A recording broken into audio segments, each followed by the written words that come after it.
RFM Matin. RFM Matin. Émission bi yeewu Sénégal. RFM Matin 7h40 ñu dalal sunu gan Jean-Pierre Senghor ñu ngi lay nuyu. maa ngi leen di fay. yow yaay secrétaire exécutif li ñuy wax conseil national de sécurité alimentaire maanaam lépp loo xam ne aw ñam la tun war ko dundee mu doon loo xam ni mooy seen liggéey fu sooxe ngeen def ci la ca war xëy na. dafa fekk nag ci bët gànnaaru Sénégal. Fuuta ak ñoom ña ngi fay jàmbat lool ci ay tund yu bëri ne fi ñu toll ni nit ñi amuñu lu ñu lekk. situation bi lan la fii nu toll. waaw maa ngi gërëm ñëpp di nuyu auditeur RFM yi di leen di gërëm tamit ci invitation bi am solo la moo tax bax ci démb dañu dajale woon taskatu xibaar yi ngir ñu mën a waxtaanee li ñu tuddee sécurité alimentaire dafa fekk ne dëgg la jamono yuy passé ñu ngi doon jàmbat loolu naan ci Fuuta ak li ko wër xëy na insécurité alimentaire dafa am moo tax ñu jàpp ne baax na ñu woo taskatu xibaar yi ñu waxtaan ci expliquer leen situation bi fu mu toll dafa am solo parce que nit ñi souvent dañuy wax loo xamante ne waxtaanee loo xam ne xëy na suñ ko faram-fàccewulee bu baax mën na indi ay réero léegi xam ngeen ne conseil national de sécurité alimentaire premier ministre moo ko jiite man ma nekk secrétaire exécutif conseil national de sécurité alimentaire suñu liggéey mooy fexe ba ñu teg ci table premier ministre information yoo xamante ne dina tax moom mu mën a jël ay matuwaay ngir mën a jàppale ni ñu jàpp ne dañu nekk ci jafe-jafe liggéey boobu nag du ñun rek ñoo koy def ñu bokk ko ak juróom-ñeenti ministères yoo xamante ne ñoo nekk ci gouvernement bi am tamit ci maanaam ci gox-goxaan yi seeni représentant di saytu li nga xamante ne mooy nit ñi naka la ñuy dundee disponibilité bi nga xamante ne moom moo am maanaam produits alimentaires yi ndax am na lu doy te loolu ay jumtuwaay yoo xamante ne moom la ñuy utiliser jumtuwaay yooyu ñu bokk ko ak dëkk yi nga xamante ne ñoo ngànk SILS ak Afrique de l'Ouest maanaam fukki réew la ak juróom-ñaar kon nag liggéey la boo xam ne bu scientifique la laata ñuy génne ay chiffres mën a wax ne ci gox bi téeméer boo jël temps moo nekk ci jafe-jafe kon pour dellu si ci sa question bi suñu xoolee bu baax situation wu Sénégal ci boppam ci maanaam période bi ñu toll mois d'avril mën nañu wax ne amul situation nekkul situation boo xam ne war na indi ay problème waaye situation am na. waaw situation am na parce que même fii ci Dakar soo xoolee bu baax am na ñoo xam ne dañu nekk ci jafe-jafe. amuñu luñ lekk. waaw loolu am na. loolu am na léegi situation bi nan la tëddee jamono ji exactement. waaw ci terrain bi nan la. bon léegi laata ñuy ñëw ci nord bi maanaam ci Fuuta dama bëggoon expliquer naka la ñuy liggéeyee parce que loolu dafa am solo ñu leeral ko liggéey bi dañuy saytu dañu am ay ndaw yu ñuy yónni ci maanaam gox-goxaan yi di def ay enquête yooyu la ñuy wax la ñuy tuddee HEA maanaam dañuy analyser situation économique ménage yi dafa am ay ménage yoo xam ne ñoom la ñuy saytu xool li ñu tuddee score de consommation nit ñi suñu yeewoo lan la ñuy lekk midi lan la ñuy lekk lan la ñuy reere kon situation boobu suñ ko xoolee at bu nekk dañ koy def ñaari yoon weeru novembre ak weeru mars suñu xoolee weeru mars bii liggéey bi ñu def ba pare boole ministère yooyu ak partenaires yi toog waxtaan génne chiffres yi analyser leen buñ ko analyser xayma ko ba pare yónnee ko ñi nga xamante ne ñoom ñoo génnee jumtuwaay yi nga xamante ne ñoom ñoo tax ñuy natt mën a natt maanaam SILS ñu xool ko delloosi ko situation bi nii la tëddee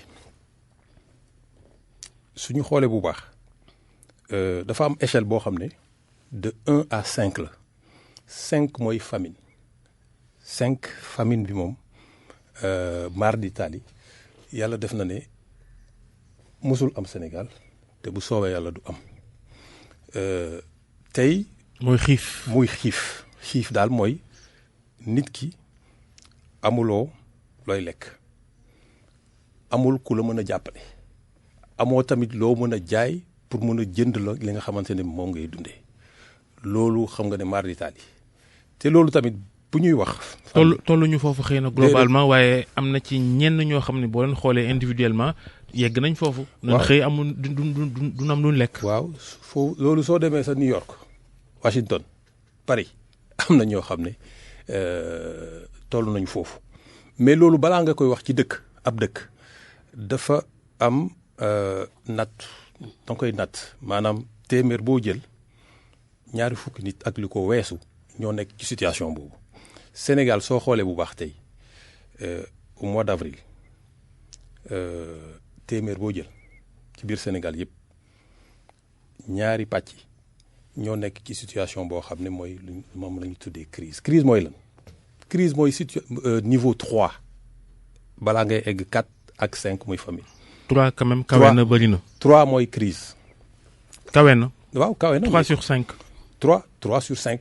3 sur 5 mooy quoi 375 000 personnes ci biir Sénégal yëpp waxuma famine de ñoo nekk ci crise. Crise mooy lan crise mooy yow da nga nekk ci situation boo xamante ne mënoo satisfaire. mënoo ndékki añ reer. voilà mënoo am ñetti repas yi complet xam nga loolu mooy score de consommation. waaw loolu 375 000 personnes sur 14 millions de personnes. xam nga loolu. mënoo ko xeeb quand même c'est important. nekk na lim bu am solo. bu takk boo xamante ne kenn waru ko xeeb. dëgg la loolu lu am solo la loo kenn xeebu ko. léegi dañu jàpp ne loolu ci fu mu gën a taree mooy département yooyu ñu tuddee Yeek Nord maanaam Matam Podor Kanel Ranérou léegi ñu yokk ci Tambacounda ak Goudiri. mooy 6 départements yi nga xamante ne nekkaguñu ci crise mais pression. lu tax mu gën a fës foofu lan moo xew. sous pression dinaa ci egg ci. sous pression la tey suñu defulee dara fii ak période de soudure bi mooy juin juillet août dinañ nekk ci crise. lu tax ñu nekk ci situation boobu xam ngeen ne ren xam ngeen sécurité alimentaire ñetti pilier la li ñu tuddee disponibilité maanaam am bi mooy est-ce que am nañu loo xamante ne li ñuy dundee maanaam céréales yi ceeb bi dugub bi ak li ko leneen boo xoolee bu baax situation production ren Sénégal boo xoolee chiffre ministère de l'agriculture Sénégal am na production boo xam ne bu doy la dégg nga mais du caageen am nañu production bu doy mooy tax ba ñëpp mën a accéder ci production boobu. kon nag bu ñu xoolee disponibilité bi faw ñu xoolaat beneen pàcc boo xamante ne beneen pilier mooy accessibilité production bi. ñetteelu pilier bi mooy naka la ñuy jëfandikoo li nga xamante ne moom la ñu am comme dund. kon ñetti piliers yooyu ñooy tax ba ñu analyser situation sécurité alimentaire wala insécurité alimentaire. boo xoolee bu baax Podor ren zone yooyu taw bi nawet bi taxu koo demee noonu donte taw bi au plan général baax na. ñoom lu ñuy bay mais am na ay poche. ñoom lu ñuy bay foofu. waaw foofu dinañ bay ceeb dinañ bay dugub dinañ bay lépp loo xamante ne dina mën a dundal nit. mais su tawulee am na tamit yeneenu xeetu agriculture bu ñu def ñuy tuddee culture de décrue maanaam dex gi dafay déborder ci benn maanaam période après mu def décrue bi maanaam mu retiré wu. dex bi retiré wu nit ñi mën a béy. loolu amul ceeb boobu gouvernement bi dañu woon dina doy ci ay prévisions. waaw dëgg la wax nañ ko mais su tawulee kan moo tax tawul lu tax tawul loolu du fóotu kenn moo tax nag gouvernement bi war a jël. mais mbayum ceeb bi ajuwul ci taw bi dafa aju ci yeneen. pexe irrigation ak ñoom seen. gouvernement bi mënut a def prévision te tamit ci biir prévision am sóoraalewul ay pexe ngir loolu ñu bëgg ci ceeb. mu doy ci réew mi. waaw loolu dinaa ci dellu si mais culture de décrue bi laa bëgg a xamal ne culture de décrue du ceeb. culture de décrue du ceeb mooy mboq mooy culture horticole yi ak yeneen i culture yu ñu def mais ceeb bi dëgg la irrigation ci vallée bi mooy tax ñu mën a def ceeb mais ceeb bi boo leen xoolee bu baax ceeb bi ren am na production bu baax dégg nga production bi baax na ren mais li ma wax ci njëlbeen mooy du question ñëppay produire mën nga am production bu doy te am ñoo xamante ne ñoom sax duñ béy ceeb am na ñoo xam ne duñ béy ceeb sax foofu Podor am na ñoo xam ne duñ béy ceeb ci culture de décrue bi lañ nekk ak ci càmm ji la ñuy yëngu. kon am nay famille yoo xam ne loolu rek la ñuy def donc. mais laaj bi mooy comment se fait-il que Sénégal am comité boo xamante ne moo yittewu wàllum sécurité alimentaire. ñuy dem ba wax insécurité alimentaire ça signifie que xëy na matuwaay yi ngeen waroon jël fàgg loolu ba mu bañ a yegg si du ngeen ko def da ngeen bàyyi ba nit ñi sonn ngeen di soog a jug. loolu ko day taar déedéet du loolu parce que insécurité alimentaire du Sénégal rek la am boo gisee temps yi passé man maa ngi jógee Paris ci benn jotaay boo xamante ne fukki réew ak juróom-ñaar ñoo ko ŋànk di discuter ci insécurité alimentaire au Sahel et en Afrique de l'Ouest boo xoolee bu baax situation CEDEAO bi ak Afrique de l'Ouest lépp Sénégal nekkul réew boo xamante ne mën nañu wax insécurité alimentaire am na fi soo xoolee dëkk bi yëpp insécurité alimentaire amu fi suñu jëlee pourcentage yi insécurité alimentaire amagu fi at bu nekk. xam nga léeg-léeg tamit chiffres yi day safaanoog loolu li nit ñi di dund ci seen biir yaram. ba saa yu ñu xëyee. waaw ndax insécurité alimentaire lu ñu ko mënti tuddee. am na ñu ne ci réew mi xiif nañu. loolu wóor na. loolu laa leen wax fii ci quartier bii ñuy wax fii am na ñoo xam ne suñu añee duñu reer nee naa leen New York am na ñoo xam ne suñu añee duñu reer mais du loolu mooy tax ñu wax ne am insécurité alimentaire am na faw nga egg ci benn pourcentage boo xamante ne mën nañu wax ne dëkk bi nekk na ci insécurité alimentaire tey li ma leen mën a wax mooy Sénégal nekkul ci insécurité alimentaire. mais yaa ngi wax parce crise que waaw non mais crise alimentaire. waaw crise alimentaire sax amagul.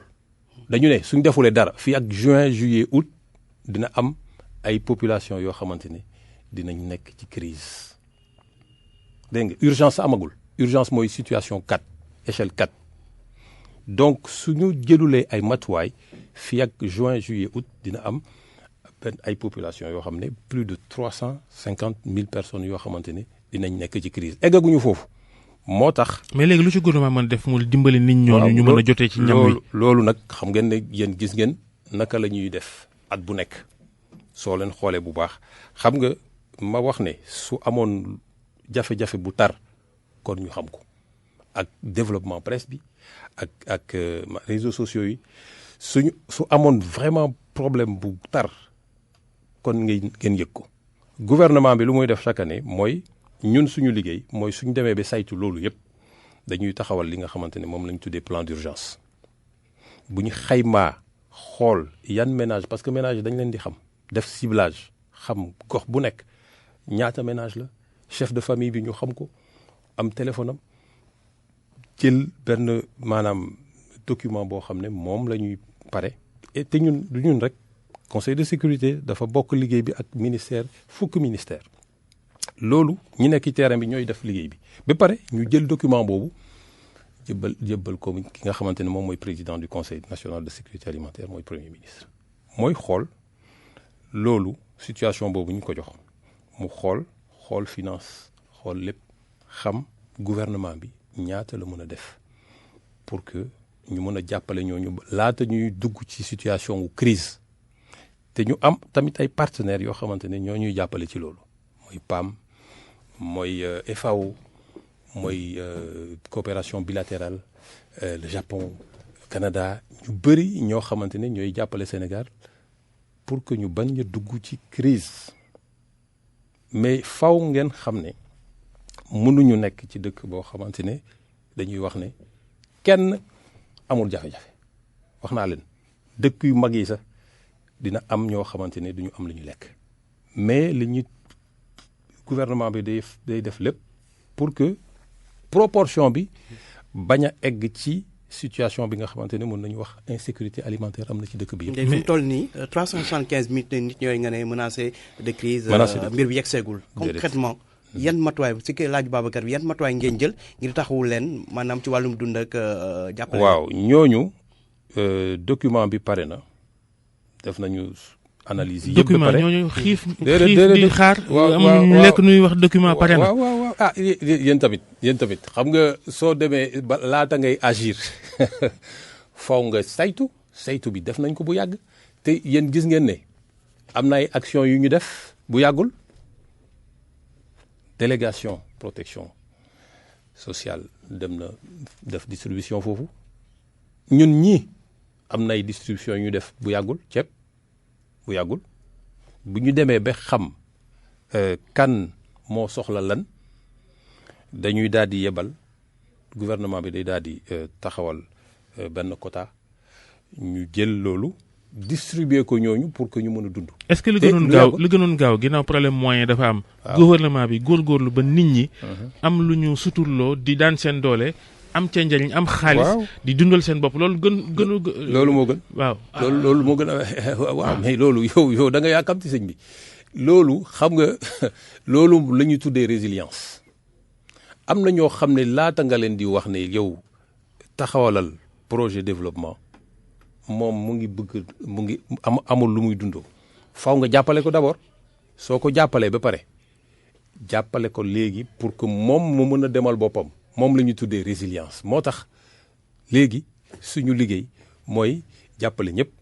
pour que ñu mën a taxawal ay exploitation yoo xamante ni ñu mën a am seen propre dund. ay tool yu yaatu waaw moom exploitation familiale. ci ndox mi mu ñëw irrigation loolu moo tax ñu jàpp ñu taxawal. yàgg nañ koo dégg ay at te musul sotti. déedéet boo leen xoolee bu baax.